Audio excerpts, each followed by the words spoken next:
Ikaw ang taga-silid ng apoy sa ilalim ng lupa. Ang puso ng albay na laging kumikirot. Nakikita ninyo ang aking katawan, ang aking hubog. Ngunit ang lihim ko'y nasa aking dibdib.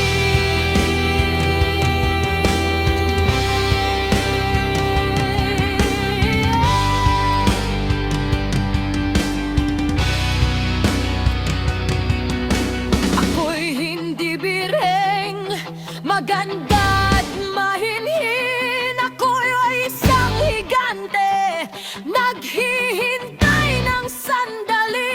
Ang laba ko'y dugo, ang abo ko'y hininga. Ang bawat pagyanig, sigaw ng aking kaluluwa.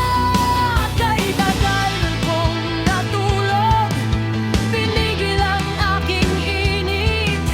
Ngayon ay sasabog, ito ang aking sakit.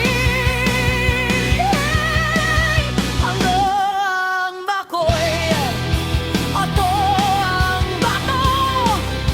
Ako ang nag-isang perpektong mundo.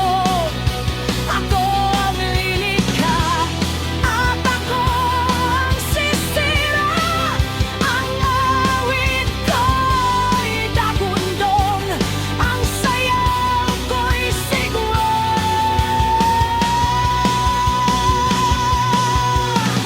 Oh, nagbibigay ako ng mayamang lupa. Kayong mga tao'y doon nakabagpupunla. Ngunit huwag kalimutan, huwag masyadong magtiwala. Ang biyaya ko'y may kapalit, isang malaking banta. Inyong mga lungsod, mga taniman, mga bahay ay nakatayo sa at ako ang inyong mundo, ang inyong hukom. Ako ang apoy, ako ang bato, ako ang nag-isang perpektong mundo. Ako ang lilikha at ako ang sisira. Ang awit ko'y dagundong, ang sayaw ko'y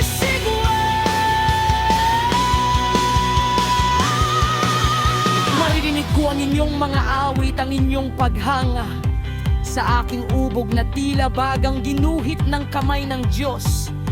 Ngunit ako ay likas na puwersa, walang damdamin, walang awa. Ang aking pag-ibig ay pagkasira, ang aking halik ay apoy na sumisira. Kapag ako'y umuol, lumikas kayo! Ito ang tanging babala ng inyong kaibigang kalikasan.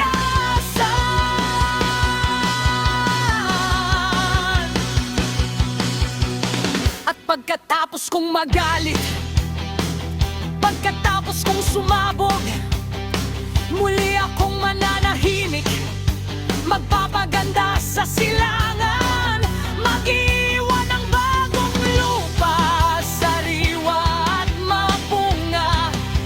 Isang bagong simula mula sa aking pagkawasak. Ito ang siglo ko, ito ang aking katotohanan. Isang walang hanggang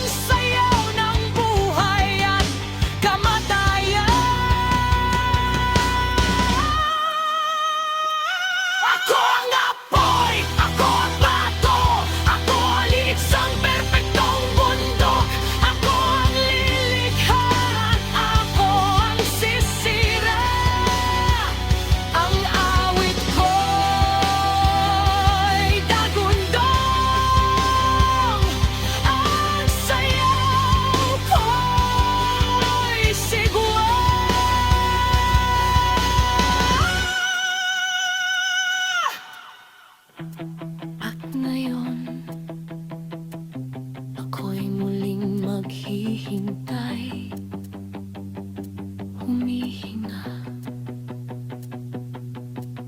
naghihintay sa susunod na pagkakataon. Ako ang ngayon.